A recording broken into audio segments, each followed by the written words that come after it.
Train by day, Kyle Wigginton podcast by night, all day. Charlie Boyne. There it is. Welcome to the podcast, dude. Thanks, man. Nice to be here. Thanks for having me. You're welcome, man. It's so interesting whenever I get to chat with someone that I know nothing about. It's just it's almost like a therapeutic thing for me, you know, because I get to learn about someone. Like a lot of times I have an idea of the conversation before I go into it. And I think that there's an anxiety that people have these days in conversation when meeting new people. That fits. And that also checks out why you would run a bar. Because I feel like a lot of the conversations across the bar are you've got no idea who's coming in and where that's going to go. Well, and I'll tell you, whenever I very first started bartending, I moved down to New Orleans.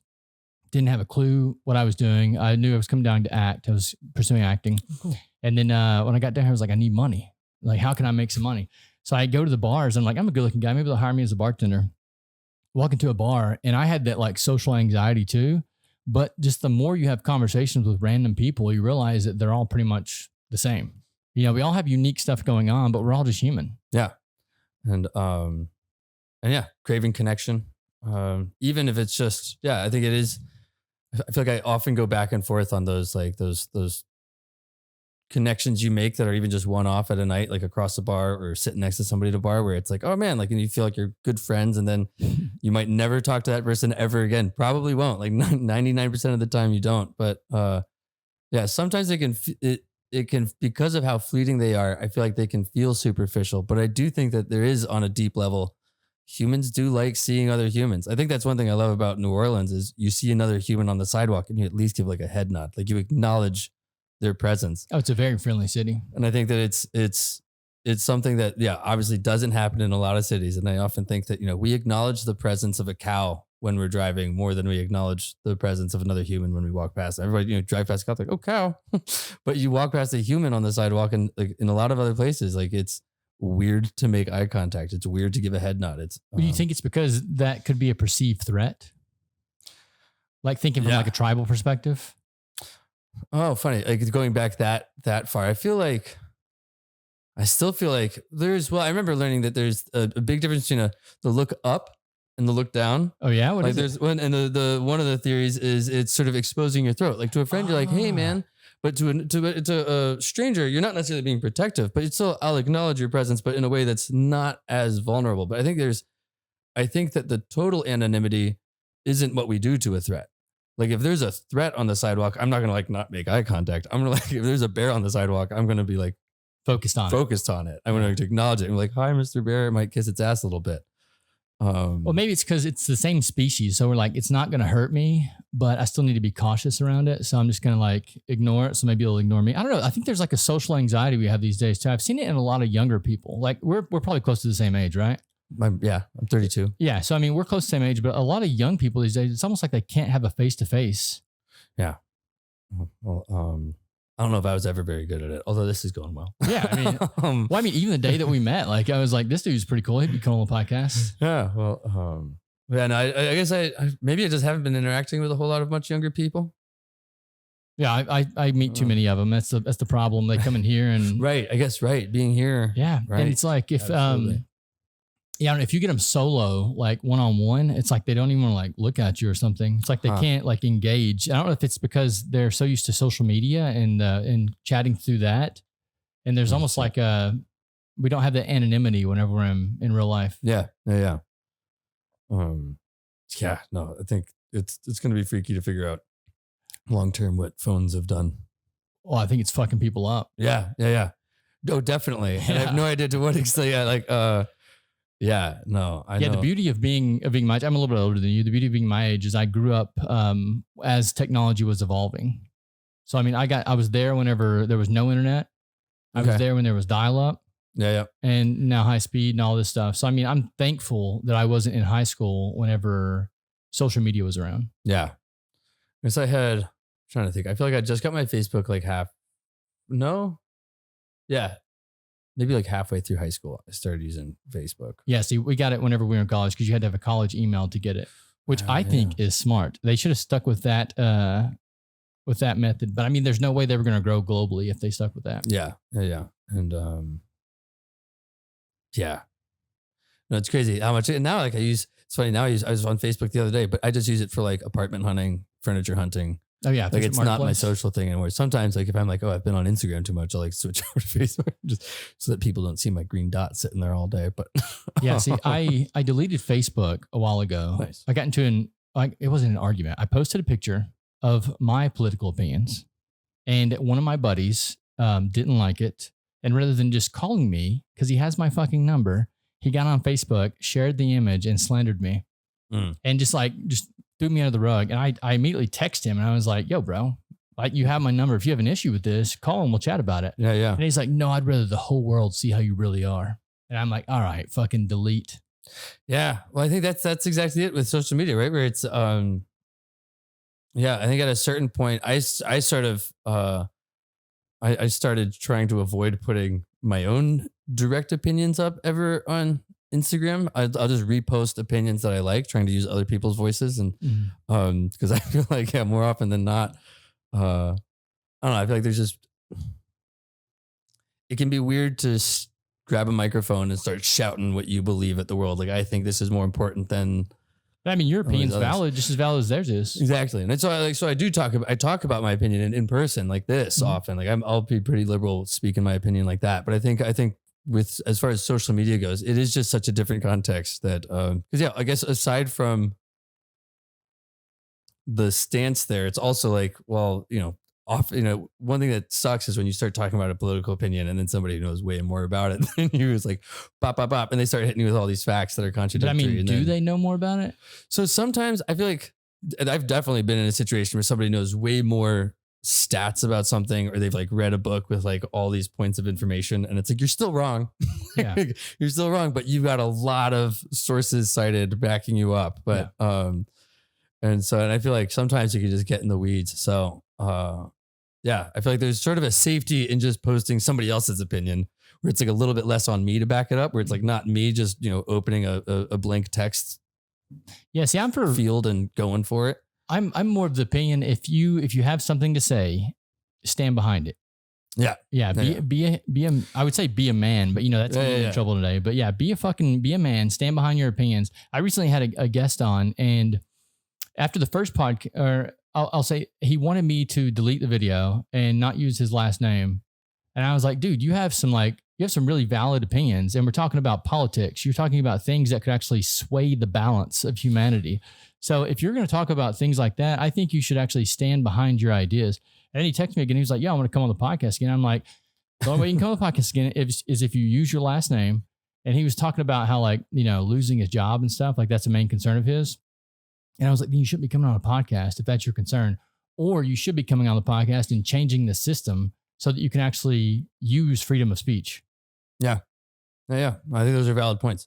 And I guess what I was saying earlier, I don't mean to be like, that's my stance on it. I think like I feel safer psychologically posting other people's opinions, but I do back, I hold a lot of respect for people who are free enough thinkers and well-informed enough on the topics that they're shouting about to, Well, let me go ahead and point this out. I'm never well-informed enough.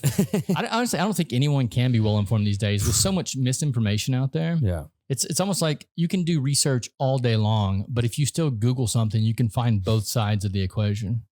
Like there was amendments being voted on yesterday. Yeah. Yeah. So were you familiar with those? Yeah. I got out early voted. You did? Okay. Yeah. So did you vote? Well, I don't want to ask you how you voted. Yeah. I think that's something we should keep. No on all four. Okay. There you go. Yeah. So I saw someone posted on Instagram, and the way it was worded, I was like, there's no way this is what they're talking about. And they basically took it and put their own opinions in it and rewrote it and posted it on Instagram. So I got on ChatGPT and I was like, yo, this is what they put. Let's break this down. So we broke down every single amendment they're voting on. And like, there was some shady stuff in it. Yeah. But there was also some kind of like good things. But I feel like they hide a lot of shady shit behind some good stuff. So for instance, the one thing that they were advertising to vote on was the raise for teachers. They were like, oh, teachers get a $2,000 raise per year. But if you actually start breaking that down, you realize that could end up having long-term consequences because of the way they're trying to allocate. They're trying to take all these like different pockets of money and shove them together. Yeah. So, I mean, it could be bad, but I mean, this is a good thing about ChatGPT that people don't use it these days. You can actually get on there and break these things down in a very fine way. Yeah. I've been using ChatGPT a little bit. I also started using DeepSeek. Okay. Um, What's the difference? China. And I think one thing that I've seen, I haven't actually I haven't confirmed this, but I think DeepSeek is actually, it's like I'm also not technologically savvy enough to know the details here, but I think it's not on, like, you download it and then you have it. And so they're not pulling all of everything that you generate with it. Okay. So it's a lot more private in that sense. And then also, and I'm pretty sure that this is confirmed even by the Silicon Valley people, and even the propaganda that does not want us using Chinese products.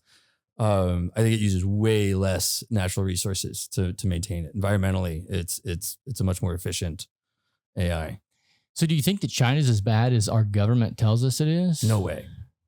To release something like that. Yeah, no, I think China's no. I was in China April last year. I went once in 2019.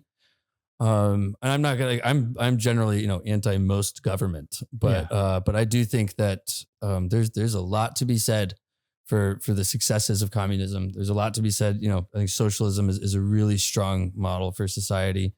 And our government is frankly terrified of the potential success in a communist government. Like that is an existential threat to the United States government. And so I think, whether or not one side's better than the other, I know which side our propaganda machine is going to push us on. Yeah. And I have absolute faith that, you can find all these this slew of articles, China solves cancer, but at what cost? China ends homelessness, but at what cost? And there's and then you see what they spend their money on, their infrastructure is amazing. Yeah. I was on these light speed trains zipping around China, and it was very affordable. It was very safe in these hugely populated areas. You could leave your suitcase and go get some food while you're waiting for your train, and you come back and people are just not worried about it. That's wild. And I think that when you really look at it,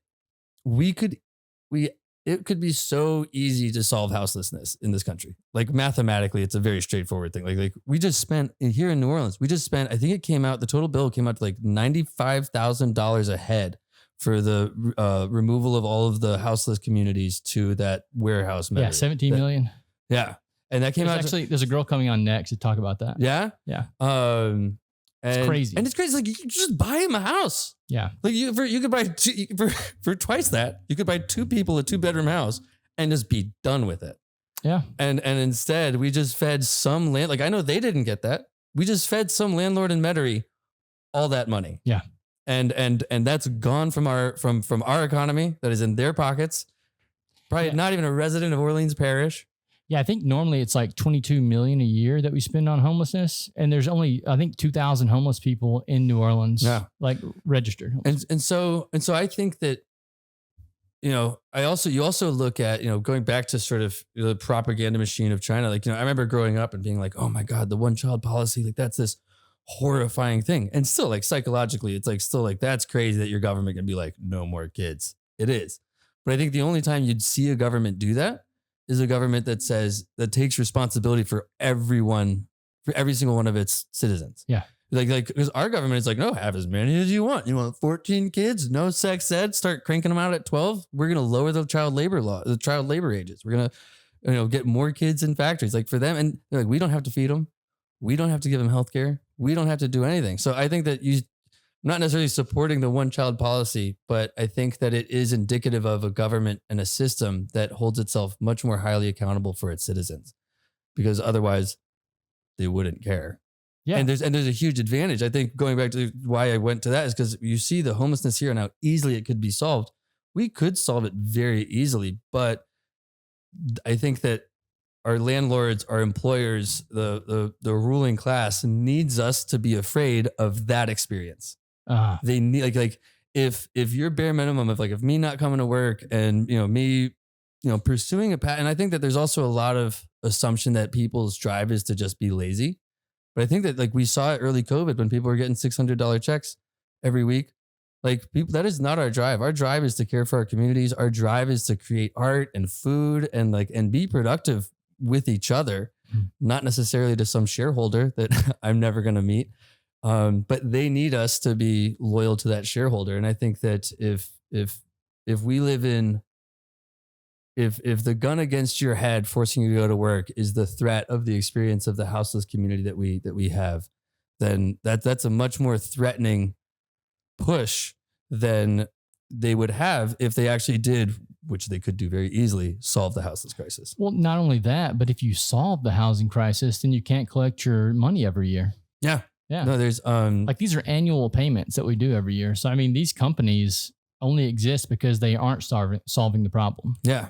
And so yeah, they can allocate that much profit to lobbying, making sure we never do. Mm-hmm. Yeah.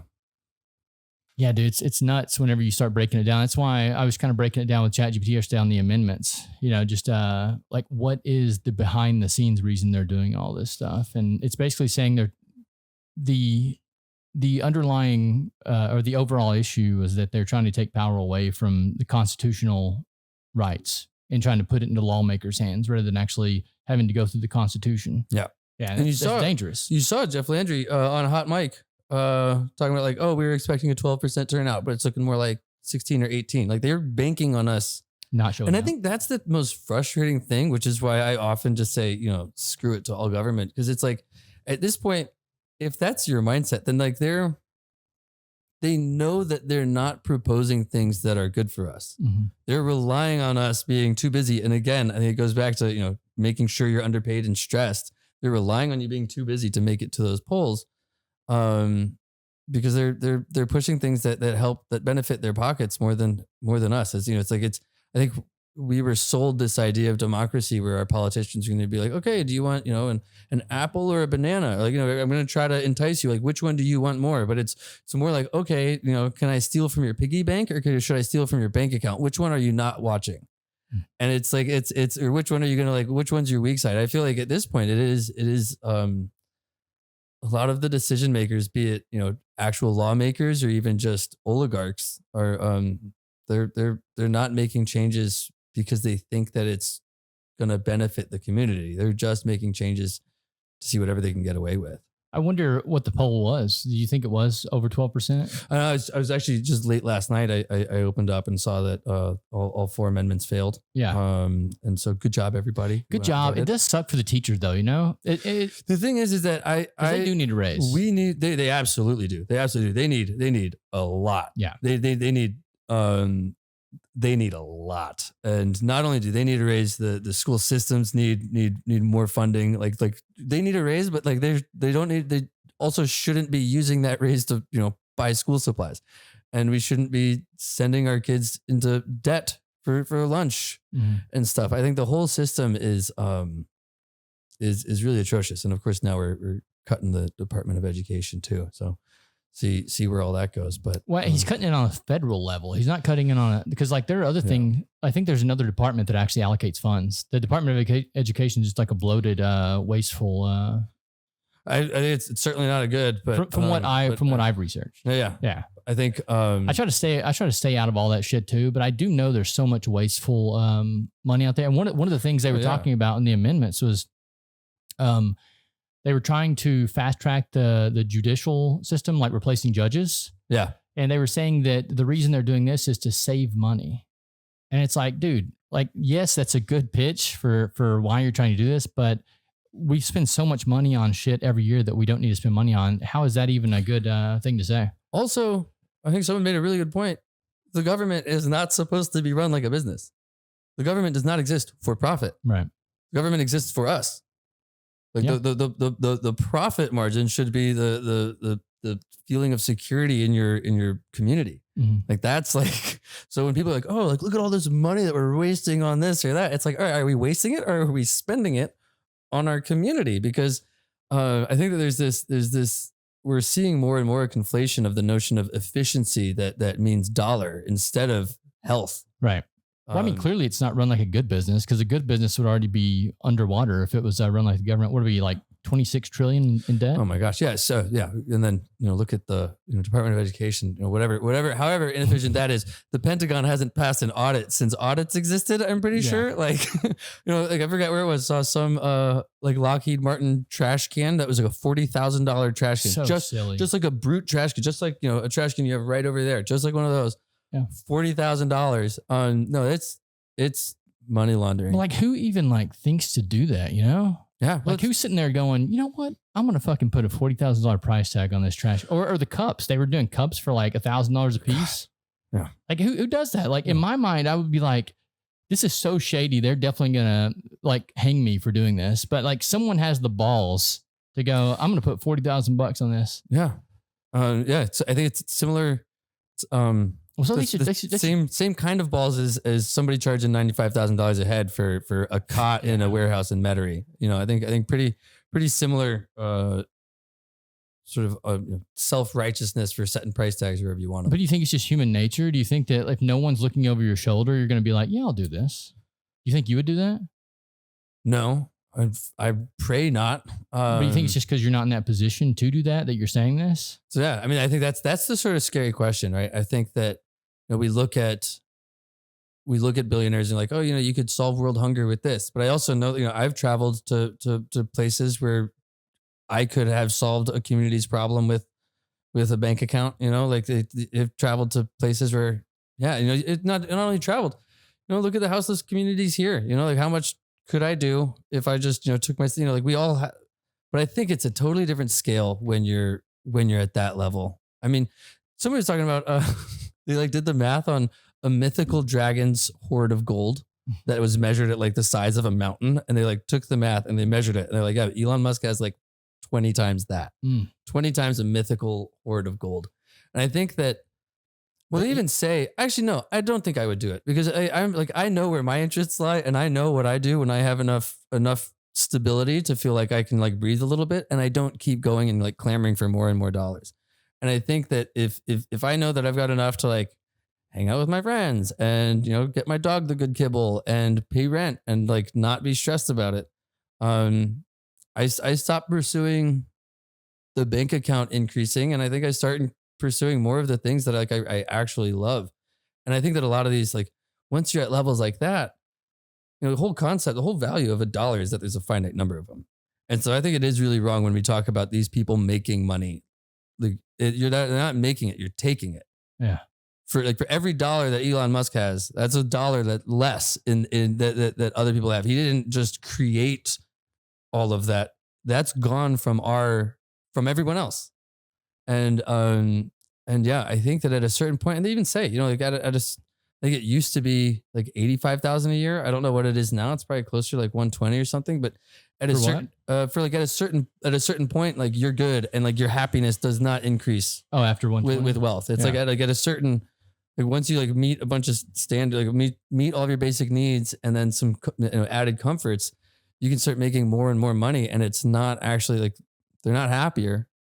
They're not even healthier. They're not, they're just, so I think it's a power trip. And I think that, we exist in this. I don't think it's, I guess this is the long-winded way of saying, I don't think it's human nature. I think that it is nature in some humans, but I think that in nature, I think that we evolved in a way like, like they say, if a monkey hoarded a bunch of bananas and the other monkeys were starving, it's not going to happen. Like there's like at some point they're going to beat him up and be like, if he doesn't do that, they're going to beat him up and like take it. Like, I think, I forget who it was. Is it, I think James Baldwin said, if I'm hungry, you should be afraid. And that's different coming from somebody that looks like me. But I think, if my children are hungry, I think we all know that like if your neighbor's children are hungry, like you should be afraid.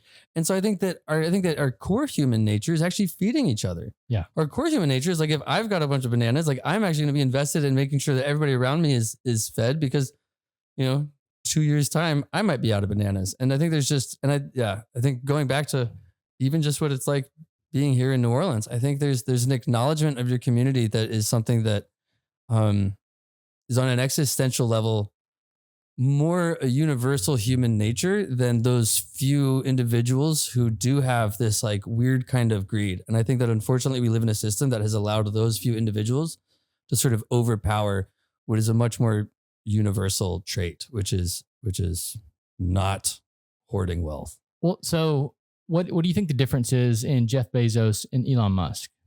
Because they both have tons of money. My thing is, I see Elon is actually doing something productive. I don't see Jeff Bezos is doing something productive. I think Jeff Bezos is a problem. I think Elon is actually doing something productive. I think Elon has purchased a bunch of productive things, and relabeled them as X. But he's pushing the ball X. forward is my point. Like he's catching rockets. And like so, without him, we wouldn't have Tesla. We wouldn't have the rocket thing. We would have had Tesla. He's actually making change with the government. I don't think Tesla would be as productive as it was. I know the company was already formed and he came in and pushed it to what it is now, but I don't think those guys could have actually pushed it to what he's done.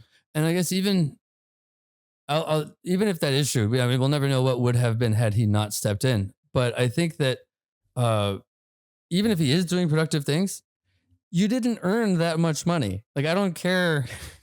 Like, I'm fine with him making a bunch of money. Not more than a mythical dragon's worth. Not so much that it wreaks havoc on our economy. Not that you've removed that many billions of dollars from me and my community. No, like you want 3 scoops of ice cream for the rest of your life because you're so rich. You want 2 houses, 3 houses, sure. Like, yeah, like if you are that good at your job, then yeah, and you are really a good member for the community, then yeah, I want you to have bananas. But not so many bananas that other people starve. So once again, what's the difference between him and Jeff Bezos? I care for neither of them. But you keep mentioning Elon. You're not saying. Well, I guess right now he's just more directly meddling it. I mean, I think Jeff Bezos buying the Washington Post is similarly evil. But Jeff Bezos doesn't have an office at the White House right now. He's not an unelected. I mean, not officially, but yeah, like he's got a hand in it. Oh, definitely. But not. I think not nearly as forcefully as Elon's is right now. Yeah, the beauty of Elon is he's making it all transparent. These other billionaires are doing things behind closed doors. I think that all of these guys, we know exactly what their drive is. It's their bank account. Like they haven't done all this and like, oh, oops. Is it though? Because when you have that much money, how is that your drive anymore? Well, I think that's it. Well, you could have asked that, when he was at 100 billion. Yeah, but he's still doing productive things for humanity. I think he's good at advertising the things he does as productive. I mean, he's also doing extremely unproductive things for humanity. Accidentally firing all the people that were doing Ebola research, like accidentally, axing out. Like he's got no idea what he's doing in this space. Like it's not like he's just this fair. But I don't think somebody who has been working on cars and rockets for the past however long. I don't think anyone's designed for that job. That's my point. Fair. Then I don't know why we're giving him carte blanche. But I definitely don't think brainless politicians are. Most of those people are just No, I don't know. I'm not going to argue that. Yeah, absolutely. Yeah. I'm not going to defend politicians here, but yeah, I definitely don't think it's right for someone to have billions and millions of dollars. I think a lot of his money's wrapped up in his businesses too, though. Like he just keeps dumping it in stock, which is really fun about watching Tesla stock crash. I mean, it is. I do sort of love seeing how impactful it is for someone to tank a brand just by treating their community poorly, right? Like that's what happens. I think there's treating our community poorly. I think it's a different of opinion we have. I think there is there, but yeah, because the reason I say that is because I think he's actually exposing government for the bad stuff that it's doing. I think that he's doing that, and then while exposing it, being like, "Oh, look at all this money that they're wasting," and finding a way to just put it in his own realm, not necessarily his actual bank account, but and I think that it's also very easy for people in that position to create boogeymen. Like, oh, look at this, look at all this horrible fraud that you see here, and meanwhile you're not touching the Pentagon. Meanwhile you're not like, you're gonna. Did you watch the Joe Rogan podcast with him? No. Okay. Well, if you watch that, you'll understand why there are some things you just can't touch. And he basically says, I know he basically says there are certain things I can't say because I'll be cutting my life short. Yeah. Yeah. So he's basically saying they'll kill me if I say certain things. Yeah.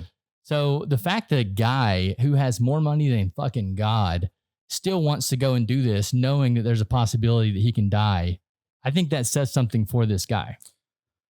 Yeah. I also think there's... and it also shows there's nefarious fucking people in this world that we don't even know about. Fair. I also think that there's probably a lot of opportunity for SpaceX and Starlink and Tesla in the United States military budget. Absolutely. So I think that I'm sure that he also doesn't want to touch that budget, not in the form of axing it, but in the form of locking down some contracts. I can see some motive there. They already pay him. But yeah, oh my gosh, obscene amounts of money. I mean, it's expensive to launch rockets and have satellites up in the air. Yeah. Do you think we actually went to the moon? Yeah. I guess I often I don't think about it that. Yeah, I do believe that. I don't know, space travel. I sort of find the whole thing sort of funny. They talk about like, oh, look at all this stuff we could do to make Mars inhabitable. It's like, cool. Could we do that to Cancer Alley? Yeah. Like there's a planet here that we could make habitable. But I mean, we kind of already know the cure for cancer. But I mean, in terms of the environments here though, like, we're like, oh, cool. We can, if we know how to change the climate of Mars to make it one that we can live in, like, can we do that? Can we do that? Like, we're here in New Orleans. Can we do that? Can we do that to the Gulf? Yeah. Why do you think that is that we don't do that? Just profit? Yeah. I think, I think that's exactly it. I think there's more money in colonization than there is in rehabilitation of existing communities. And I think that they do plan on literally colonizing Mars. I mean, nothing's there right now though. So I know. I like to think about, actually, I've had this idea for a show that I think would be great. If you think about like, sort of like, I feel like the first inhabitants of Mars are going to be just like the uber wealthy as this planet is sort of falling apart. I think it's gonna be like no way. Well, I think it's going to be like super rich people. I mean, space travel, like, commercial space travel is already extremely expensive.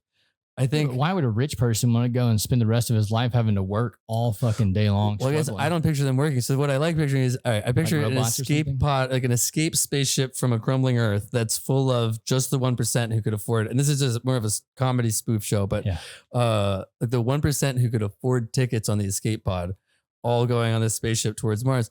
And then what's funny to think about is like the bottom 1% of that 1% that got on there would have to be like cleaning urinals and stuff. I think it's sort of funny to picture like, the Kardashians who could afford the tickets being like, oh, wait, now you're like, because of the 1%, there's a bottom 1%.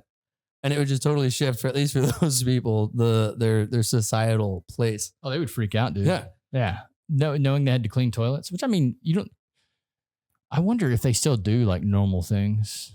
I know, right? I saw some picture of King Charles the other day, and I remembered a story about like, I think that like, I forget what it was, like some like letter had made it into like the waste bin at a desk. It was just like just papers and like, not like gross slimy stuff, but somebody talked about like having, like he called them in to his office to pull it back out of the waste bin. He's like, yeah, there's people out there who just have. I mean, I get it with King Charles. Like that guy spent his whole life thinking that he was fucking royalty. Yeah. When no, you're still you're a fucking monkey. Yeah. Well, yes. Well, but monkey. I was also seeing a video of the Queen eating a banana. I don't know if you've seen that one. But like, oh no, it's a guy talking about how the Queen eats bananas. But yeah, you're like with a fork and knife, cutting the peel. And then like peeling it back and like never touched the banana. Yeah. So I can't imagine what it's like to live those lives where it's like, yeah, do you even know how to, like, if everybody puts your clothes on, do you know how to do a button? Dude, it's proper etiquette. I guess so. Yeah. You heathens down below me can't eat a banana right. Yeah. It'd be cool to be, I don't know. Cause like there's a part of me that's like, it's like only greedy people go for those positions. And not talking about like king and queen, like, you're born to that shit, but talking about politicians again, you're kind of, and even the people that have tons of money, like you have like this drive that makes you want to go do this. And going into politics, it's almost like there's a certain type of person that go into politics and we don't need that type of person there. So it's like, how do you filter these people out? Yeah. First of all, they're paid way too much. They've got great healthcare. Yeah, I don't know how to filter them out. I think a lot of the times I'm like, I think that we evolved as a species with some sort of sense of governance. Anytime there's two people in a room, there is a government here. Like I'm not gonna just steal your phone. there's rules that you and I abide by when we're interacting, and I think that I have more faith in my community and than any politician writing laws that has never met any of us. See, that's why I work out. Yeah. Just in case. That is why I don't steal your phone. Yeah. Well, just in case someone imposes a rule that I'm like, nah. Yeah.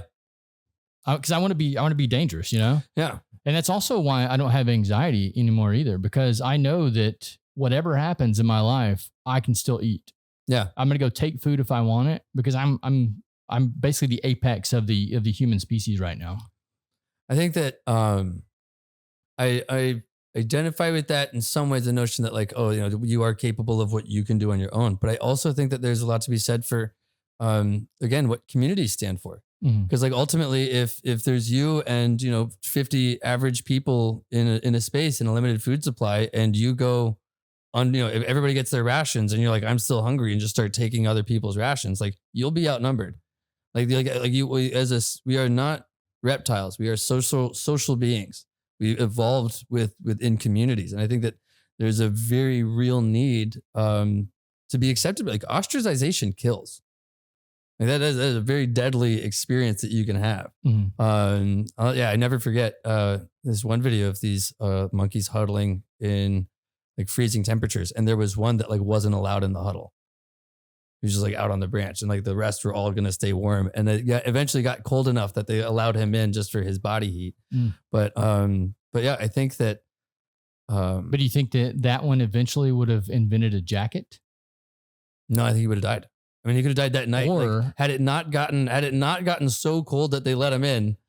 And then also, where would he have, like, this is sort of silly, but where would he have sourced the materials? And I asked that because if you go around beating people up for their food, eventually, like, people are they're gonna make it a problem for you. At some point, you're gonna go to sleep. I won't beat them up for their food. I know. I'll eat them. I think you underestimate who you're sitting with. Yeah, dude, you're meat too. Yeah, I guess it's true. But no, I think eventually you're gonna go to sleep, and if your stability relies on a threat to a force that is larger than you, community included, then eventually that there's always a bigger predator, even if it's two of them, or three of them, or four of them. So how do politicians get away with it then? Because they do a lot of stuff that the masses don't like, and somehow they psychologically control us. Cops, ultimately. Why do cops do it then? I think power trips. I think there's a lot. That's a great question. I think that there's a lot of people that want to be violent, but we as a society have like reified, certain forms of violence, state violence being one of them. They're like, oh, thank you for your service. And I don't see, I see bullies there. And then also, I mean, I loved, they were asking, I think, was that a few years ago? They asked the police chief here. They're like, they're trying to goad him on to be like, talk about the higher calling to be a cop. I'm like, why did you choose to become a cop? And he's like, I needed a paycheck. Yeah. And they were like, and he was like, no, I just needed a paycheck. So I think a lot of these people just need a paycheck. And there's a lot more stability in enforcing state violence than there is in, anything else. Like they love back in that. Dude, I thought that during COVID. Like, I was like, why are you enforcing this shit? Talking about the cops. It's like, let people go to the gym and work out. Like, those are the healthiest people in our fucking population. I don't know, man. I guess, that one I feel differently about. I think that pandemics exist. Germs exist. Yeah. Like you can snub that shit out in like 2 weeks with like not spreading it. Like that's like, if I have the flu, like if I was like sick as a dog right now, I wouldn't come here and start breathing all up on you. Like well, even if I saw you, I'd be like, okay, I'm going to go this way. If you were what? If I saw you with the flu, I'm not going to go hang out with you. Yeah, exactly. Yeah. And so I think, I wonder why cops are, more than I wonder why they're enforcing pandemic regulations. I wonder why they're protecting dumpsters outside Whole Foods. I wonder why they're sweeping, all the tents under the overpass and removing people's few belongings from them. They protect the bins outside of Whole Foods. Yeah, you remember that? I think that was a I don't know if that was a pandemic. I think that was an early pandemic thing. There's like food waste, and protecting. Cops protect. Busting up people feeding homeless. So okay, what was happening now? They were throwing away. I'm trying to remember very specifically. It was a long time ago, but I think they were basically trying to keep people from collecting food from dumpsters. Interesting. Yeah. Because people weren't working then or something and they were trying to feed themselves? I think it was when they were closing. I think that's when all the grocery stores were throwing out tons of food because I guess it's 5 years ago now, which is kind of crazy. Yeah. Time doesn't work after COVID. Yeah, it really doesn't. But But no, I do remember pictures of cops outside Whole Foods protecting. And if it wasn't in the dumpsters, it was the food rotting inside the store. Yeah.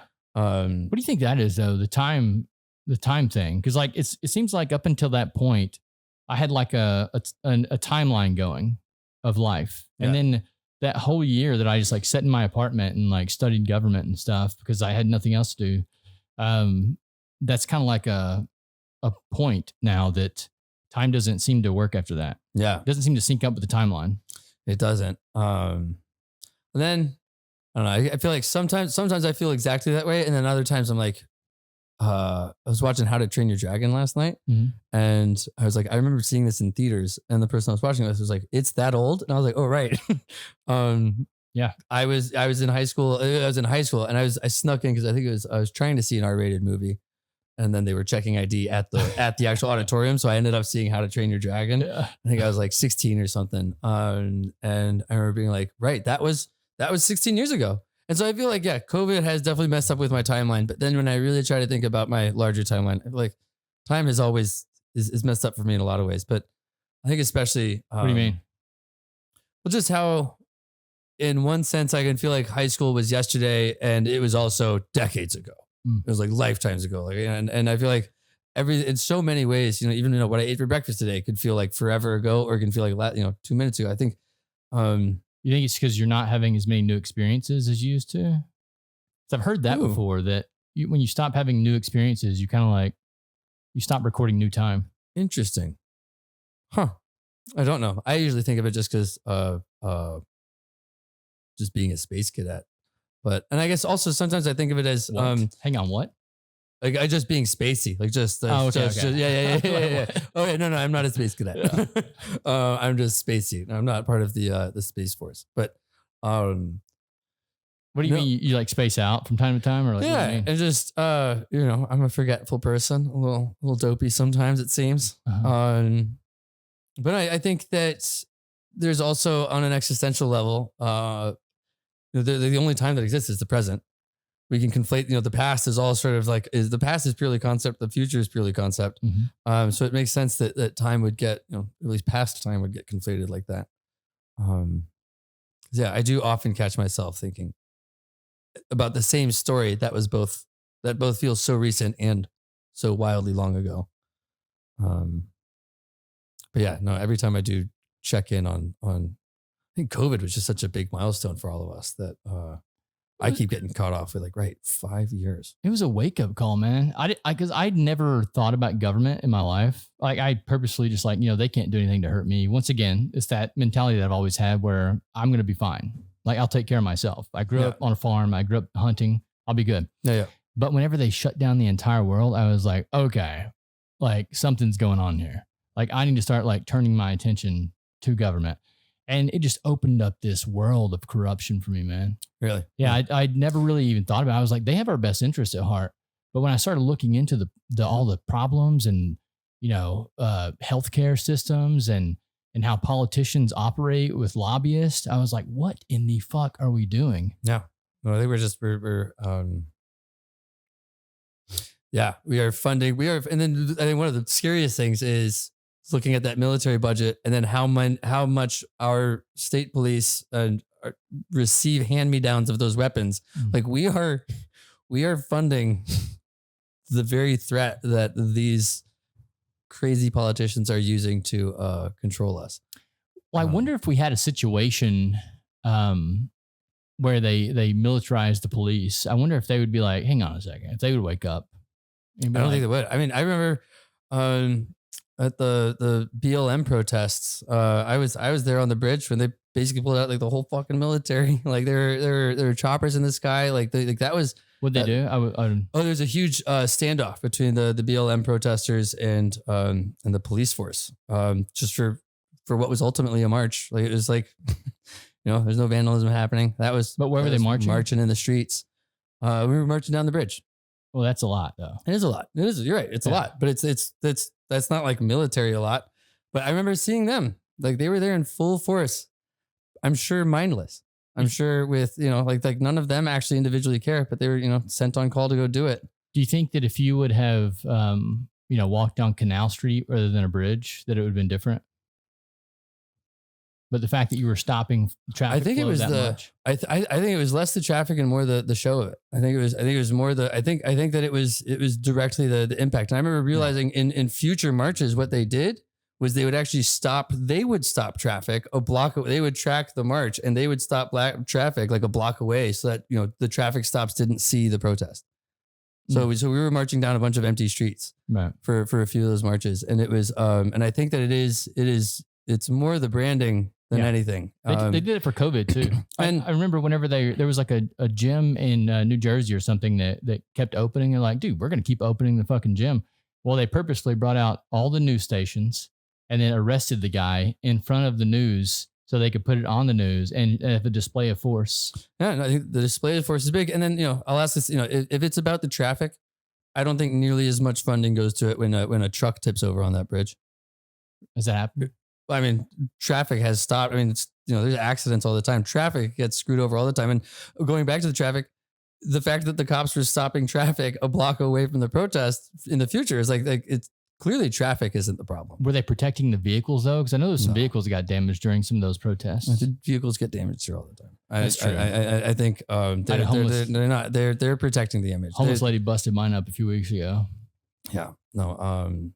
And I still want to do something good for him. What does that say about me? Yeah. Well, I think it says. I would murder her though and eat her. It's like why would you break someone's vehicle? I think I'll never forget seeing some non-police car under the overpass at Home Depot. There's somebody sleeping just under the overpass, not even on like a public sidewalk, like thoroughly out of the way, and somebody pulling up their car and just laying on their horn honking at them.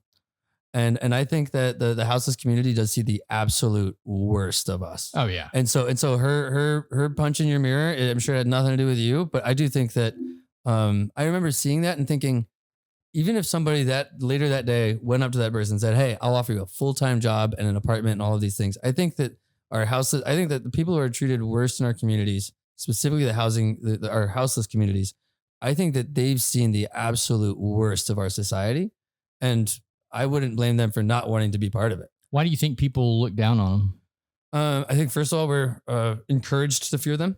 I think that there's like a lot of fear mongering that goes into that, and then I think that that propaganda is sort of the rules by which they can get so mistreated. I mean, they largely don't have a houseless person going into a police station saying that they've been assaulted is not a very successful plea by standards. I think the rate at which police officers can assault houseless people is crazy. Like there's just this sort of like anomaly on what we consider to be our community. And and I've started, where I go for a run, there's a lot of I pass by a lot of houseless people, and I've been trying to make a habit of saying like "Good morning, neighbor" when I see them. Afternoon, neighbor. Because they are our neighbors. They say back to you like, "Hey." No, yeah. I've had a few very warm responses. I've had a few that I think don't hear me. I think a lot of them are very much in their own world and sort of don't really want to interact because they're probably used to somebody viewing them in fear or in some sort of hatred. But I think it's important to remember that they are your neighbors. They might not have a roof over their head, but they're a human that exists on this rock near you. And I would go deep in that. I would say they're your family, dude. Like we're all just humans, we're all the same species. Yeah. And it's crazy that we don't take care of those people. I mean, people will watch this and they'll say, "Well, why don't you go down there and take care of them?" And it's like, yeah, I mean, I could if I worked for the business that was allocated money to take care of these people, then I would do the job. But the fact that we already give money, and it's like it's the same way with the fucking potholes out here. Yeah. Like we had a pothole over there in front of Mint, and it was so bad, dude, that cars were having to swerve around it. So it was impeding traffic, and it was that way for about 4 months or something like that. And I finally went around to the businesses, and I was like, "Dude, let's just go buy a bag of asphalt because you can get it at Home Depot." And I was like, "Let's pour it in there." And the guys were like, "You can't do that because then if someone wrecks, then it's going to come back on all the businesses around here." Yeah. And I was like, "Well, so what do we do?" And they're like, "Oh, we can't do nothing." And finally a bus wrecked. And when the bus wrecked, the city came in and fixed the pothole the next day. Yep. But it's like, why are we dealing with this shit? Why can't you just let me go out there and fix it? I think specifically with the houseless community, goes back to what we were saying.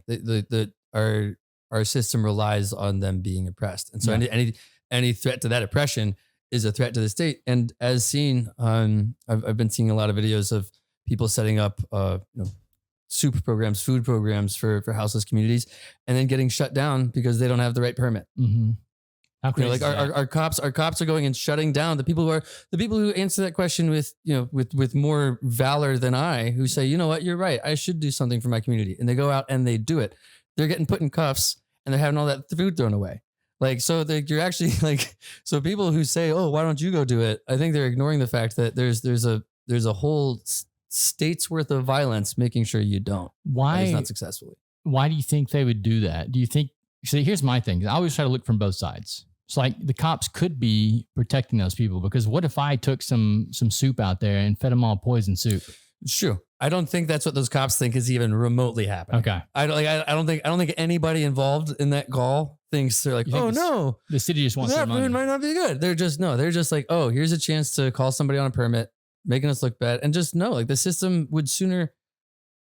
I think there's far more threat. There's like far more threats in any given city than somebody handing out soup on the street. Yeah. Like if even if you are afraid of like the minute little risk that some sadistic person is out there feeding poison to the houseless community. First of all, I don't think that the state that historically hates that houseless community is all of a sudden like, oh no, you might be threatening our houseless community. I think like they don't care about them. I think if they were guaranteed to be giving them poison, they might not even mess with them. Well, I mean, they do care about them because they make their money. Yeah, I guess, Like there are certain businesses that get paid if they live. Yeah, I guess that's true. And then who else? Who are you gonna pay your cops to sweep?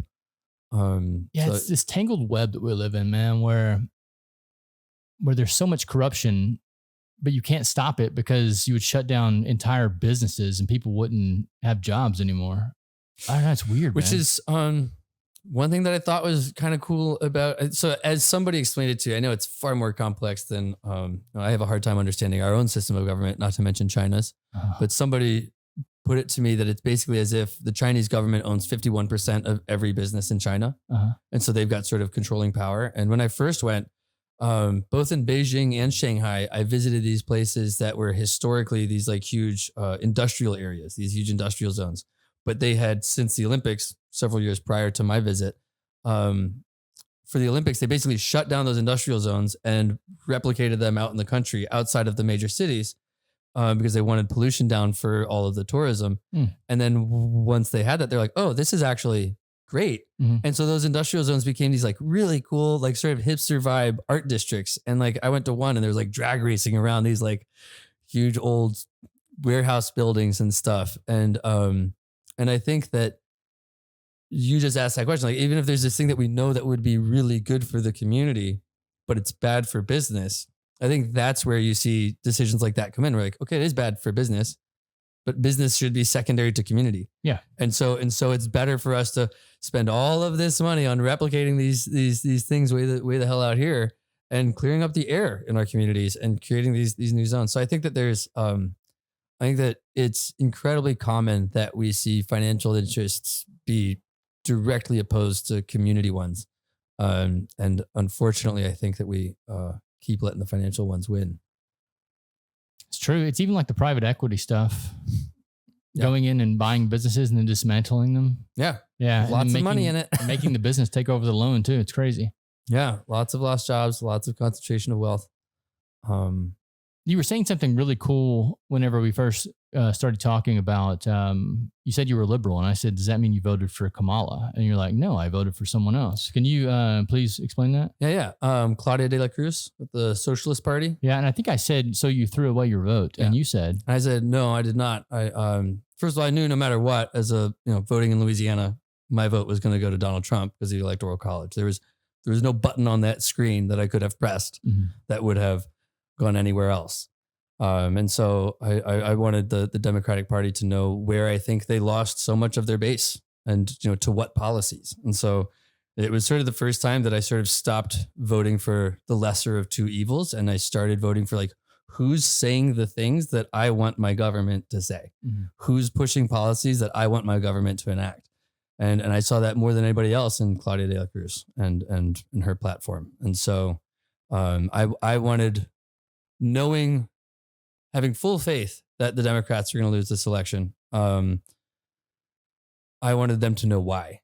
And so I didn't want them to think that like, oh, they almost had us, because they didn't. Like you abandoned your base in a big way. And I really do think that Democrats saw very clearly where their base had shifted throughout the Obama presidency in the form of the movement behind Bernie Sanders in 2016.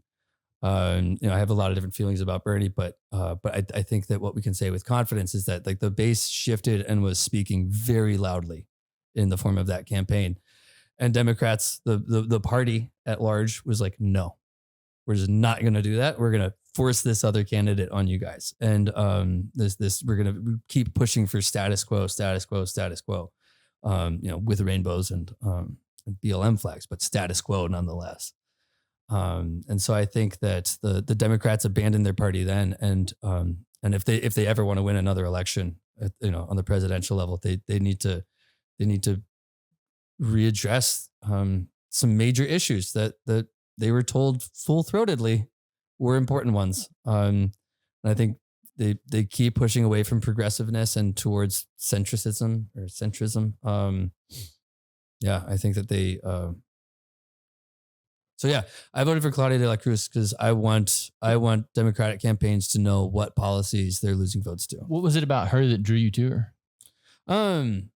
Largely, I think, largely anti-status quo. I thought about Jill Stein, and I think Jill Stein is also awesome, but is ultimately a reformist. And I don't see reform. I see sort of needing to throw a lot of it out.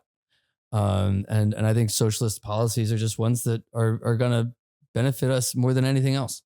And that was her platform? Yeah. So like what specifically would she be wanting to do if she got in? To be honest with you, I didn't even have to get that too deep in it. I follow her. I'm trying to remember some like more specific points, and none are coming to mind right now. But I think I know that I want to see more socialism, and well, I definitely think we need better candidates when it comes to presidential elections. Yeah. Oh my gosh. I mean, like both of these candidates had record low approval ratings. I mean, like we have consistently had, like, again, going back to, the apple or the orange, or, can I steal from this bank account or your piggy bank? Yeah. It's they are just putting up the worst that they think they can get away with. Yeah. I think out of the two, Trump was definitely the better option simply because he'll shake it up. No, I disagree strongly, but I mean, they're shaking it up right now. Yeah, they're shaking it up. And I think a lot of lives are getting ruined. And I mean, they were going to get ruined either way. Well, it's kind of how you build a better system, though. You have to break it first. It's even with the human body. Like, how do you build muscles? Yeah. I mean, I think that we can see how many oligarchs back Trump. And I think we can know exactly where this administration aligns. And I think that you can get let into some very vulnerable places saying that you're going to shake up a system that everybody hates, and then you can do whatever you want. I mean, I think that what's getting shaken up is only going to lead to a much more horrific concentration of wealth in the top 1%, the top 0.1%. I think that, why do you think this? I think it's largely obvious. I think if we look at how many of the 1% love it, I think if we look at who they're targeting, they hate minorities. They do not like women's rights. They say they hate, government having too much control in your life, and then they want the government to have a whole lot of control in your life. If you say anything anti-Israel, that's illegal now. You say anything. Yeah, I mean, we're watching women's reproductive rights just get stripped away. But I mean, is it illegal? You can still talk shit about them. Not if you're here on a visa. Not if. Yeah, but you're not. It's true. I'm not. But many members of many of my neighbors are. People who are here are, and that's. Why do you think that is? Why do you think that we have such an affiliation with Israel? I mean, I know that they pay a lot of money to the politicians every year via the APACs. I think it's our our newest colony. I think Israel is the Jamestown of the Middle East. Interesting. So yeah, it's not a separate country. It's just our most robust military outpost in a place that it's a real estate grab. And they've said that pretty blatantly. I think in the same way, the United States was viewed by Britain as a North America's worth of free real estate. I think we should change the name of Israel to USA then. Yeah. I mean, yeah, let's see how bad that pisses them off. Yeah. I think that they do a lot of like shady shit over there, it seems like. Just murdering people, that's shady. It is shady. Yeah. Murder is kind of shady. Yeah. I think you're right. And yeah, and I think it's also I think that's evidenced by the fact, I wonder if the United States would love Israel nearly as much if they didn't have mandatory military participation. Now, other than Orthodox Jews in Israel, everybody has to serve 2 years in the military. Like it is like, that is a military state right there. You think that's why we like them? Well, I think that their commitment to military is their purpose. And I think that if they were not, like if Israel all of a sudden was like, actually, we're not going to align with the United States military interests, do you think we'd be doing any of this? I no, I mean, definitely not. I don't get war in general, man. Like I understand there's a need like to have protection for yourself, but when it comes to actually being violent, unless someone's being violent towards you, like it doesn't make any sense. Like if you're just like, I want your land. Yeah. I'm going to be violent to you to get your land. Like that's just greed. Yeah. It's how the country was built. It's how I think we're going to expand it in the Middle East via Israel. You think humans will ever get along? I think we do all the time. Yeah, but we are also the same color and have very different political beliefs on a lot of things. But like, I'm not going to get at your throat about it. Well, I mean, you don't know what I believe. I don't, but we've touched on a few things that I think. Yeah, we've talked about things, but we're still good. Yeah, and so I think our nature is to get along. But I think again, there's a few greedy people who don't have to commit the violence. There's a few greedy people who like. I think if the people who are going to be sequestering all of this real estate in Gaza, if the people who are going to own that real estate at the end of this were the ones that had to go actually kill somebody, I don't think it'd be happening. But instead they can, send a lobbyist to go push for this and then go push for that. And all of a sudden some 18-year-old who just wanted to pay for college gets some orders and has to do it. Yeah. And so I think that there's a book I read a while back. It was when you take the generals off the front line, like that's when things started getting bad. Because they're just calling shots anymore. They're not actually on the front lines, like having to deal with the consequences of their actions. Yeah. That's kind of where we're at right now. Yeah. And I think they talk about, what drone warfare has done. Some guy in Arizona can go bomb a schoolyard and then go drones. Home. The fucking small drones that they're using now to like fly directly into soldiers and blow them up. That's insane. And they're actually posting this shit online. No. And then to be able to do that without having to be there. I think that if I think there'd be a lot less war if it was like just knives. Yeah. Like if it was like, but like if I can like play like, if my experience can be the same experience in a room as Halo. Yeah. We gamified it. Then I think it would be a lot harder for you to convince somebody to go, knife a schoolyard full of children than it is to get them to drop a bomb on it because, there's a Hamas guy there. Well, dude, I heard a guy, it was a Navy SEAL one time. He was talking about how hard it is to actually kill a person with a knife. Like he's like, you can't, you think you walk up and stab somebody and they die. It's like, no, it's not like that. Like they're going to bleed out for like 30 minutes before they actually die. So the best thing to do is immobilize them with the knives, like hit certain nerve centers to like shut down the nerves of the body so they can't like move their arm and shit.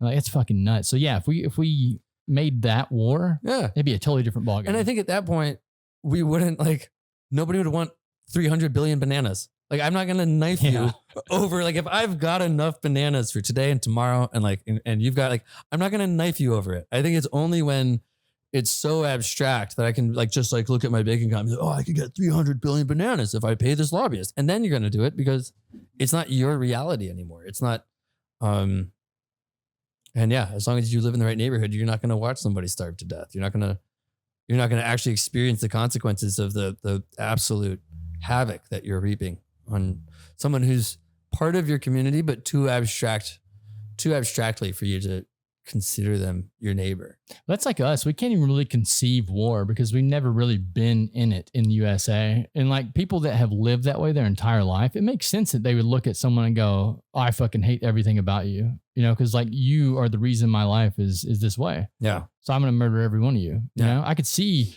my environment shifting my mindset like that. Yeah, I cannot imagine.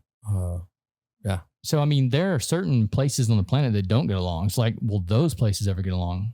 I guess that's my real question. Well, I think a lot of those places don't get along because of, I mean, the United States history of, coups and, installing different regimes and stuff is crazy. I'm not just us, but I think that the ruling powers in the world have debilitated. Like a lot of the places that don't get along are actually places with that naturally have some of the most resources that could actually, like, everybody, there's enough bananas for everybody there, but outside forces have come in and bought up all the bananas and now they're fighting. Right. I think in the same way that homeless person, hit your car, if you just keep just punching somebody while they're down, they're just going to act out. And it's not necessarily going to be rational. It's not going to, it's not their nature. Mm-hmm. I think one of my favorite, lines is, you see a bear riding a unicycle at the circus. You can say that's in the bear's nature. No, the bear was beaten into that. That's its submission. Yeah. And so I think that, we see a lot of, I think it's Howard Zinn who said, I always loved this one, was inhumanity is just humanity under pressure. Where things that I would say, oh, that's inhumane, I would never do that. If you said, okay, well, if you don't do it, your children die. It's like, oh, well, now I might. I would never support bombing people on the other side of the world. Oh, well, they want to attack your freedom. Oh, they don't want you to be free. And now, so I think if you can apply pressure, you can create a lot of inhumanity. And, I think if we look at food production around the world, and if we look at housing around the world, there's enough for everybody.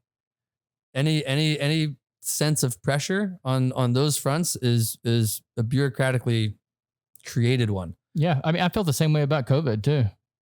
Like, and I know we might disagree on that, but whenever I looked around and saw that no one was dropping dead, and they were still applying pressure, trying to get me to go take these vaccines and trying to coax me into it with a hamburger and French fries and stuff, I'm like, what the fuck is this? So my thing is that whenever people start applying pressure to me, I question it. Yeah.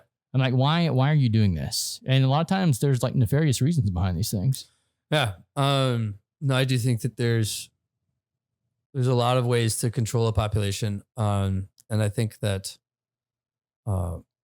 there's a lot of money in it. And I think that when the people that want that money, when those few people, when like those 1% of humans that just like hoarding bananas, see an opportunity to hoard more bananas, if it's just by applying a little bit of pressure here, a little bit of pressure there, they'll do it. So how do you feel about crypto then? Because crypto was kind of a way to get away from the dollar, right? So get away from the hoarding of the money, the control. I like that it sort of, I liked hearing, some of those, economists take that like, oh, you can't just invent a currency. It's like, that's what we did. Yeah. That's what we did. I think it's sort of, I think that it is a silly thing, but it is equally silly to all other economies. And I think it sort of pokes a hole in the illegitimacy of a lot of these things. I think.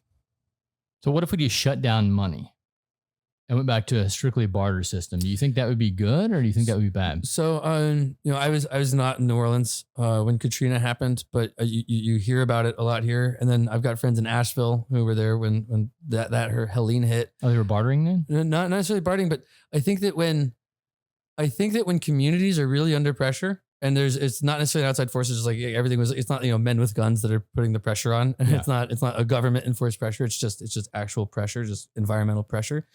Communities look out for each other.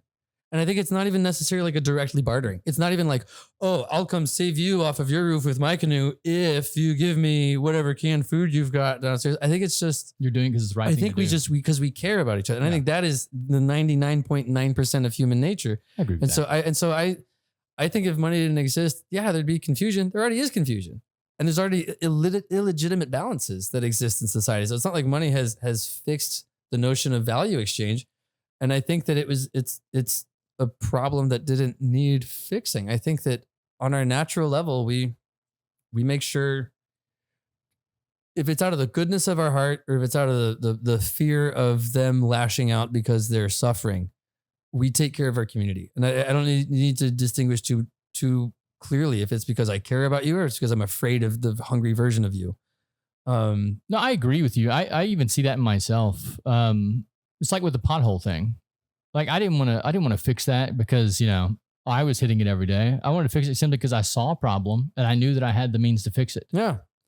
I think that is our nature. I think that, and if I wasn't, I think if we weren't under such pressure in our own personal lives, which is only increasing more and more with wealth disparity, then we'd be even more generous. And so I think that there's an advantage in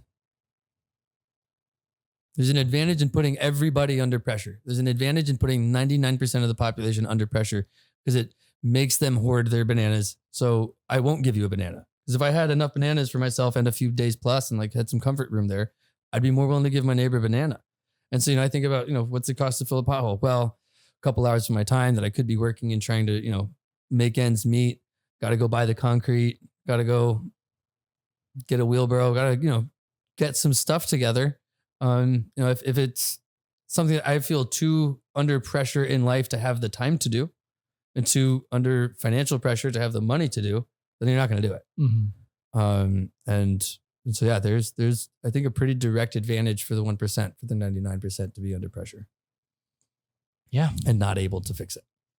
And then scare the maybe like 5% that will fix it. Yeah. Yeah. Because I think that's where I fall into. I think it's more than that 5%. I really do. I think it's the 99% that would fix it. Yeah. I think, I disagree with that. Yeah. Simply because I saw for 3 months that everyone just kept hitting this fucking pothole. And I went around and asked these businesses. I was like, hey. I think that 99%. Oh, well, I guess people immediately around would probably want to fix it. I mean, obviously not everybody. I'm not going to be driving in a part of town I'm never in and be like, oh, I'm going to go get a bag of concrete. Well, even the people around spending here, a lot of money on concrete. It's like they were ignoring it. Yeah. Yeah. It's like they saw a problem there, but they were like, oh, someone else is going to come get it. I get used to it. Like on my street, like I feel like it's sort of one of those neighborhoods, where it's like, no. And there's a bad pothole there. And then you got to change lanes because there's a really bad one coming up over there. So it sort of becomes that in some sense. But dude, there's one in the middle of a busy fucking intersection. I think it's like Carrollton and something else down here, maybe like Napoleon or something. And there's a pothole right in the middle of it. And everyone that goes through there knows that pothole's there and swerves around it. And it's like all you would have to do is put a crew of workers at nighttime going around filling these potholes when there's no one on the road and just get them done. But if you could get that funding and then not do that. Yeah.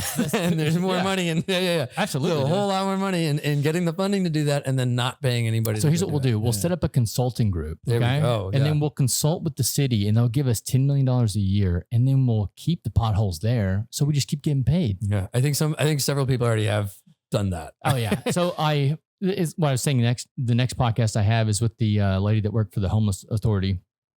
And I was looking into all the homelessness stuff and I saw how much money we're spending to consulting groups every year. It's nuts. So, I mean, I was looking it up on ChatGPT because all this stuff, all you got to do is get on GPT and say, how much money is the city of New Orleans spending on homelessness and how much are they paying to consulting groups? And it'll tell you how many millions these groups are getting every year. There's insane. There's a hilarious number that came out. I think Eric Adams was like unveiling the solution to some like waste issues in New York City. And it was $4 million in consulting. And they like basically took the veil off and it was a trash can. It was like a rolling trash can. I guess a lot of New York City didn't have rolling trash cans. They're just putting bags out on the curb. And there's like, it's like, big rat problem and stuff. And so $4 million in consulting to be like, oh, here's a trash can. Yeah. Yeah. I have a friend that lives in New York, very wealthy lady, works for a pharmaceutical company now. But when she first graduated college, I feel like this is a way they transferred money to her, like her family did, because she went to work as a consultant for a group in San Diego. And then another company came in and bought her out of her contract. Okay. So she basically got paid for that contract she already had and then went to work for another company. And then the same company that she was just working for did the same fucking thing. So they basically were just like transferring money back and forth. But I think it's just like, it's all just tax loops, man. Yeah. And that's a problem with like trust funds and things. Is like there are so many people that are born into these really wealthy families, and they literally just transfer wealth down the ladder as they're going. And I don't blame them. Yeah. Like if I was super wealthy, I'd transfer the money to my kids. Like, I get it, but I'd try to avoid paying taxes. Yeah. Like, and I would definitely try to use all of it. So I think that's the problem is the system, right? Yeah. Like the problem is exactly that. Those but the people who are benefiting most from those loopholes are also writing the laws. Yeah, that's the reason that people wanted to get those amendments out of their hands yesterday, because it was literally putting the power into lawmakers' hands rather than actually keeping it in the Constitution and making them jump through hoops to do things. Yeah, and that's what they should be doing. Like there's so much corruption in politics right now that we should make them jump through every fucking hoop they can as citizens to do anything. Yeah, it's funny. Good thinking about. I fully support. We need to pay teachers way more and make them way more supported. But I remember noting that I think that when you have an industry that's so wildly underfunded, you do find that the people in it are there because they really want to be doing that. Yeah, like so many of the teachers. I don't know any teacher who's in it for the money. Yeah, and so I think that we should be paying politicians absolute crap wages. Like it should be a really poor position. Yeah. Because then you're only there if you really care. Yeah. And we should give that money to teachers instead. But I think that, there's. Yeah. My mother and my sister are both teachers. So I mean, so I'm well familiar with how much they make and the job they do and stuff. And even how it's been evolving through the years. My mother actually retired, when the COVID thing happened. But she was thinking about it before that. That was just the COVID was kind of her push to get out of it. But she was basically saying the students now are so different than they were whenever I very first started teaching. And she said a lot of it has to do with these right here. Yeah. Oh my gosh. Yeah. It's the kids have zero focus today. And it's because they're sitting there getting dopamine hits every 30 seconds with their reels and stuff. So, I mean, when you actually take that fucking crack away from them, because they're doing that now, it's because they're taking phones away from them, then they just sit there like this. Yeah. Like that's not entertaining to me. Like I don't want to learn about, quadratic formulas and shit. Like I want to fucking look at TikTok at cat videos. Yeah. Like that's way more fun. So, I mean, I don't think I think we're going down a very dangerous hole right now. And I don't know what's going to pull us out of it. Me neither. There are a lot of cool tools that we're coming out with though. AI. I'm a huge fan of AI. Yeah. Yeah. Yeah. You play with it any? I do. I've been using it just a little bit recently. Using it to write my workouts. Mm-hmm. I'm like, hey, AI, give me a chest and arms workout for 45 minutes or something. Yeah. Using it to write a few things, not nearly as much as I probably could be using that tool.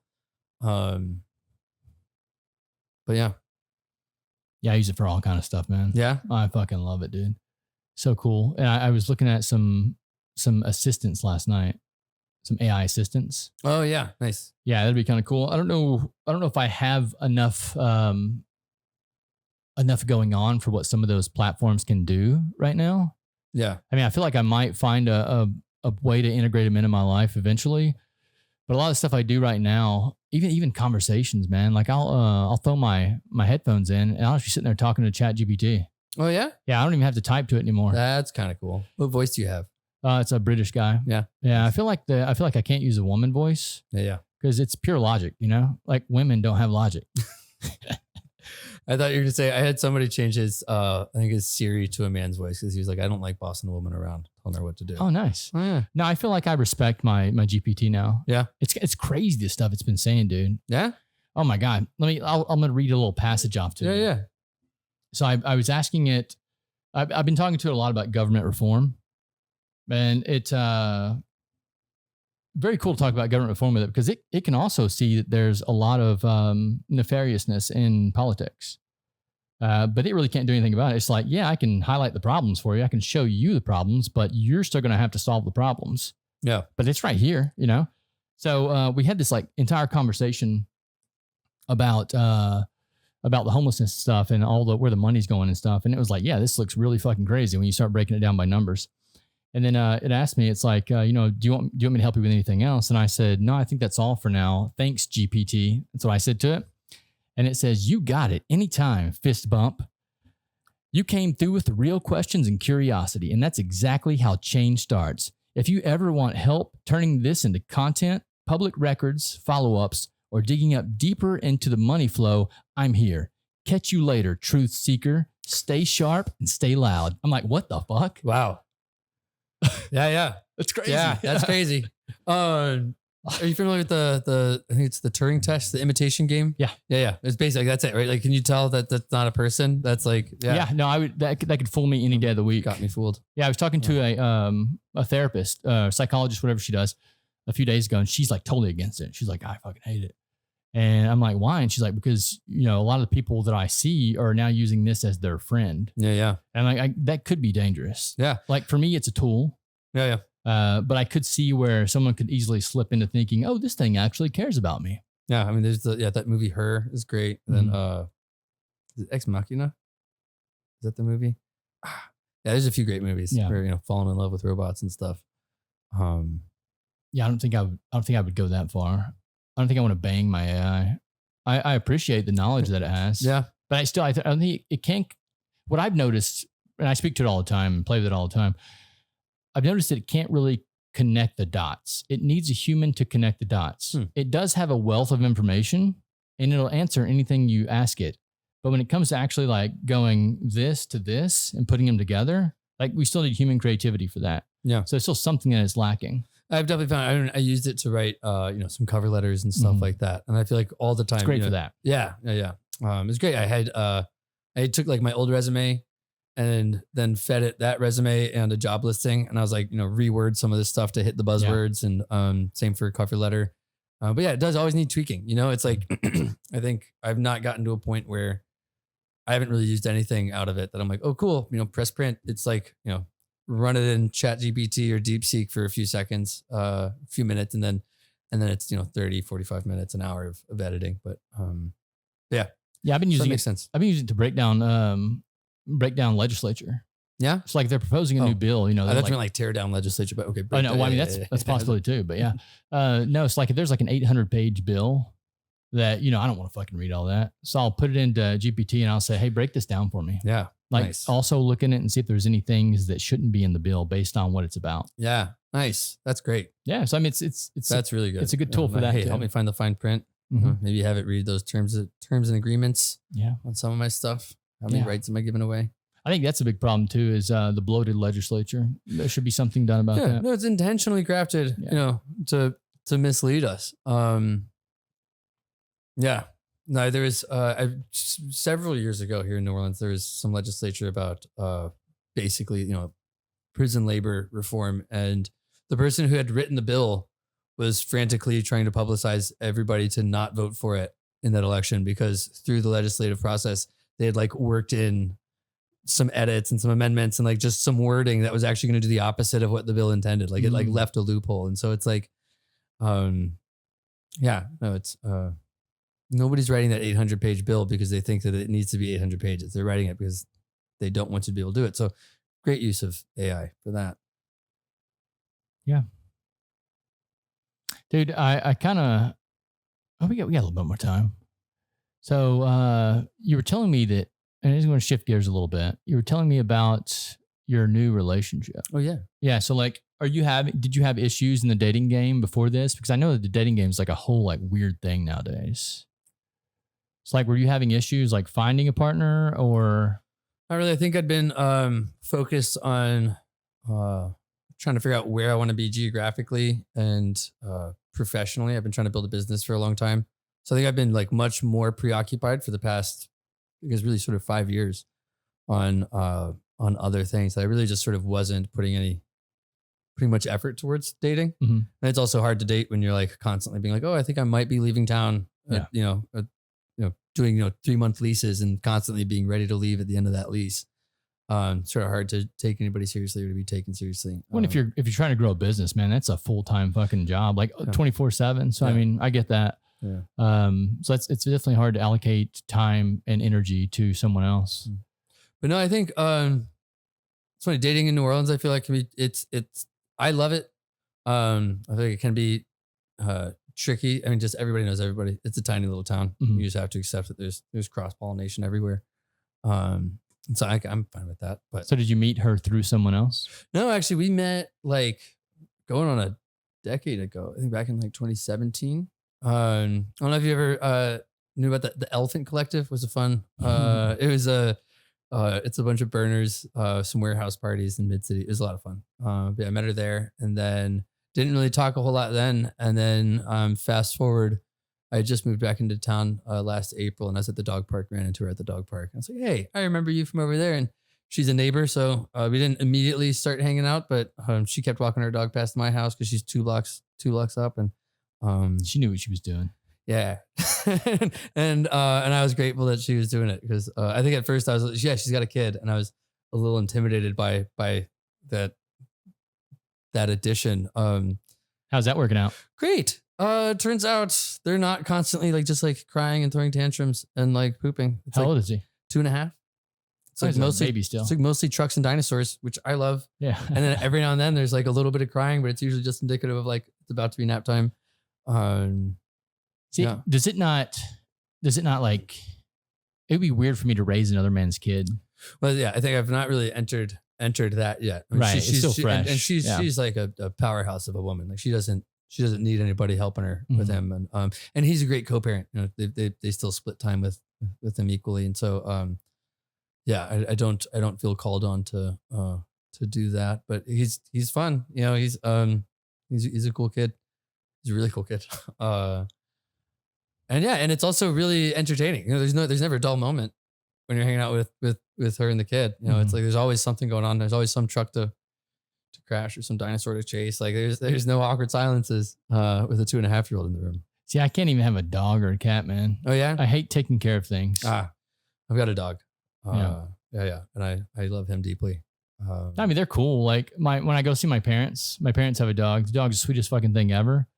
But I hate taking care of things. No, I think I felt that way until COVID, and then I was thinking about when I got Aiko March 2020. It was like a conscious COVID decision. You got what? My dog is Aiko. Okay. I got him on March 20th in 2020, like right as the pandemic. Yeah. hit. And You got him for that reason, for companionship while you're in lockdowns or something? basically, I think also I was like thinking about, I was living alone, and I was like, yeah, I'd love some companionship. I was thinking about like fostering a dog, but then I also realized like this is definitely going to be the best trained dog I'll ever have because I've got nothing to do all day. Like and so it's like, well, I went got him at a shelter in Mississippi. And it's great. My good friend's got his brother who's a litter at the shelter, so he still sees his brother all the time. That's It's awesome. super fun. And then yeah, you know, I was like, damn, this pandemic might last like 2 or 3 weeks. And then it was basically we also left Year and a half later. Yeah. We left August 2020 and moved to Texas in the middle of nowhere in some woods, trying to build a tiny house and start a glamping business thing. And it was very isolating. So even aside from the COVID isolation, I was alone in the woods for about 8 months, with just me and him. And so it was great. We had a lot of one-on-one, like I was never gone from the house and like came back to find it like being torn apart. He never chewed on anything for more than like 5 seconds without me being like, don't chew on that. So, what kind of dog is it? they said border collie, Australian cattle dog, but I think that just gets him out the door. I think that's like just a good selling point. He's way bigger and way lazier. And so I think he's just smart. I think there's some lab in there. Yeah, he's crazy smart. No, I've got him. I trained him on caution tape so I could take him to work on construction sites and stuff. You trained him on caution tape. Yeah, so I trained him to not cross caution tape. Like Get the fuck out of here. if it's like new caution tape that we've never interacted with before, I think he doesn't really notice it. But like if I say don't cross this, he can understand it. I can set a boundary and he'll very quickly understand the boundary. That's awesome. And then what's great is actually a few years later, I was living at home with the parents again, and they got an invisible fence for their dog, like the wire under the ground. Mhm. And they do that with they train them. They put flags like every 4 feet, and then after 2 over the wire, so the dog connects the flags to the shock. Yeah. And then like after a week, you remove every other flag. And then after another week, you remove every other flag. And then eventually they just start to understand the boundary. But what's great is that now I can take them to like an Airbnb, and I just bought a bunch of the flags, and I can put the flags up in the yard and The dog can go and past train him on that. And like I have to like be like, no, but like I have to like be forceful when he starts to cross it. But I can set up new boundaries pretty quickly with just That's some awesome. flags, which is great. Yeah, no, it's been That actually reminds me of an experiment someone did one time with, I think it was fleas, where they took fleas from a very young age and they raised them in an upside down glass. And the fleas only learned they could jump as high as the glass. So then when they took the glass away, the fleas wouldn't jump any higher. Whoa. Yeah, and it kind of brings me back to like humanity. Do you think they're doing the same thing to humans? Where there's like limitations they sit on you when you're in middle school and elementary school. Pledge allegiance to the flag. Yeah. And then when you get to a certain age, you're like, well, I can't jump past these boundaries. I can't punch a cop, but you can. You do a lot more than that. And I think that I think same thing. You know, they talk about the what was it, the apes with like a bunch of bananas on the ladder. Yeah. And they're like, you know, they climb up the ladder, they all get hosed with water, and eventually none of the apes have ever been hosed. The experiment that he's talking about is they put a bunch of apes in a room and they put bananas above a ladder, and each time they climb up the ladder to get the bananas, they hose them down with ice water. Yeah. And then they slowly replace one monkey at a time, and eventually all the monkeys are different because they replaced them all, and they have no clue why they're beating each other up whenever they climb the ladder, but they're still doing it. Yeah. So I think that's definitely part of a manipulable aspect of I guess not just human psyche. Turns out even down to fleas. Yeah, you can manipulate that psychology. Well, we're just animals. At base level, we're just animals. Yeah. And if you, I think if you take enough mushrooms, you can break out of the animal. Working on it. Yeah, but if you don't, I don't know. It's hard to break. That's what broke me out of my mindset was taking mushrooms and sitting in deep thought and meditation, and just thinking about it. You know, like why when I walk into a dirty house to go bang this chick, why am I not seeing any of the dirty stuff around? Because I'm thinking about her tits and her ass. It's the animal inside of me going, I want to procreate with this woman. Yeah. Yeah. And then, but as soon as I release, I'm like, ew, this place is fucking dirty. I'm going to get out of here. Yeah. It's something crazy like that. Just sitting down and thinking about these scenarios that we get ourselves into and then breaking out of the box. Yeah. I'll do a lot for food. Yes, sir. Well, dude, is there anything else you want to touch on before we close this down? Not necessarily. This has been really fun. Absolutely. Yeah, came in with zero plan. I feel like we didn't need one. This has been great. I really enjoyed it. Well, do you want the people to find you out there? Is there anywhere they can find you at? Not necessarily. Okay. Charlie Boyne. You see me in the street, say hi. I love it, dude. Yeah. Well, no, you've had some great insight on some things, and I would love to have you come back on at a different time and talk some more. Sweet. Sounds fun. Yeah. Thank you, brother. Thank you.